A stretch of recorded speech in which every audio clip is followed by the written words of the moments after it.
सध्या मुलांच्या शाळा सुरू झालेल्या आहेत आणि मग अशामध्ये आपल्याला मुलांच्या डब्याला काय द्यावा हा प्रश्न पडतो. म्हणूनच मी सध्याला ब्रेकफास्ट सिरीज चालू केली आहे. त्यामधील हा चौथा एपिसोड. यामध्ये मी आज बनवणार आहे नाचणीचे धिरडे. त्याकरिता 1 कप नाचणी म्हणजेच नागली, रागी असंही म्हणू शकता, ते पीठ घेतलंय.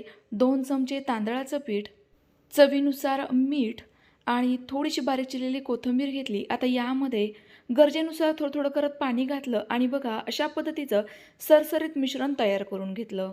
लगेचच जाळीदार धिरडे बनवायला घेऊया. तर त्याकरिता एक बिडाचा तवा छान असा कडकडीत गरम करून घेतला. त्यावर भरपूर सारं तेल लावलंय. सुरुवातीचं धिरडं आहे त्यामुळे नंतरच्या धिरड्यांना जास्त तेल वापरण्याची गरज नाही आहे. आता या पद्धतीने मिश्रण अगदी कडेपासून आतमध्येपर्यंत सोडत चालायचे. लगेचच त्यावर झाकण ठेवून मध्यम गॅसवर हे धिरडं वरून छान असा रंग बदलेपर्यंत शिजवून घ्यायचं.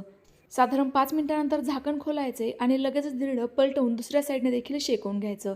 मस्त असं नाचणीचं कॅल्शियमने परिपूर्ण असलेलं, आयर्नने भरपूर आपलं हे धिरडं तयार झालेलं आहे. तयार झालेलं धिरडं तुम्ही कोणत्याही चटणीसोबत, सॉससोबत सर्व्ह करू शकता. रेसिपी आवडल्यास लाईक करा, खादीप्रेमी पेजला फॉलो करा. Bye bye.